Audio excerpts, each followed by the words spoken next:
Here with head coach Andrew Trimble of the New England Wolves. Coach, some fight in your team tonight.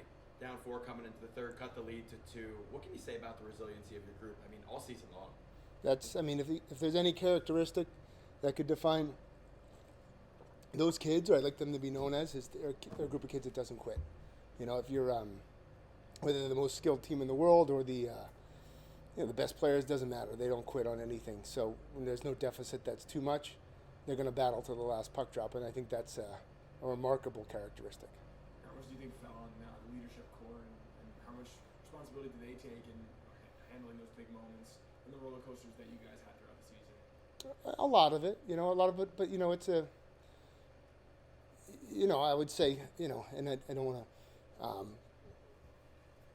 say one way or the other, but we started off with 25 guys. We got 22 guys on our roster. That's the team. Like, we're not bringing in a million guys. Like, they play for each other. They show up every day. They go to work. So although we got great leaders, I would say 1,000%, but they care about each other. That's a team down there. I know you pride yourself on the young group that you have, the 06s, the 05s. How valuable is this experience for them? Oh, it's great. I think that the future's bright. When we won a number of years ago, we basically were a U18 team. The next year we had a ton of success again, and then COVID hit. We're in a similar situation now. Maybe we're not going to win the thing, but we got a good young core that are going to be EHL players, a number of those kids next year. And there's a lot of kids who eventually will play college hockey, so that's really proud of that group. You guys are one of the better teams in the league in terms of that P to E transition and mobility. So what kind of things do you focus on throughout the regular season to get them always ready to jump up when the number is called? Well, it's a process, right? Our developmental model, we're in the smallest market in the league, right? We have, Laconia is a town of 15,000 people.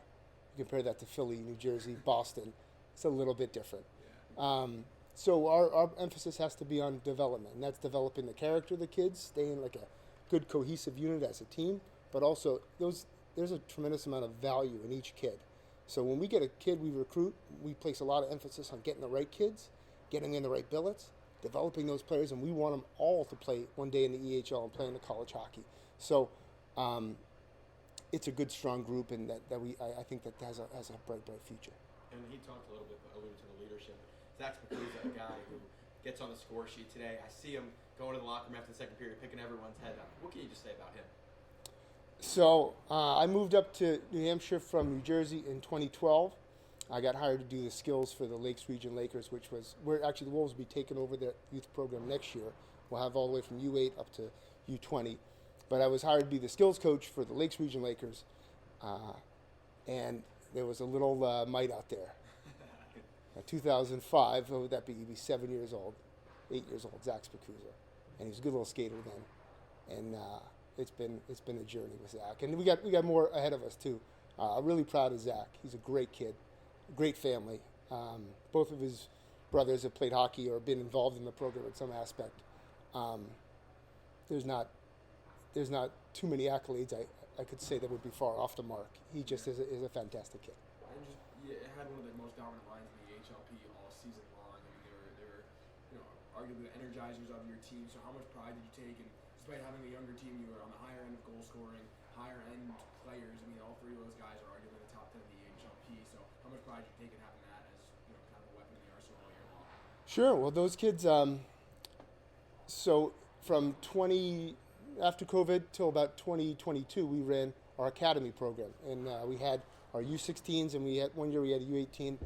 That's when I made the transition from being the P coach all the way up until 2019-20, and then coming back into being the P. But in between, I was the U16 coach and our academy team, and those 3 players were recruited for that team. Zach was like he was a local kid, but then Harry and Jack Kovacs were both from California, and they were like a package deal. And they were great parts of that team, and you saw them get better with our academy program for like 2 years, and then they just seamlessly transitioned into playing junior hockey.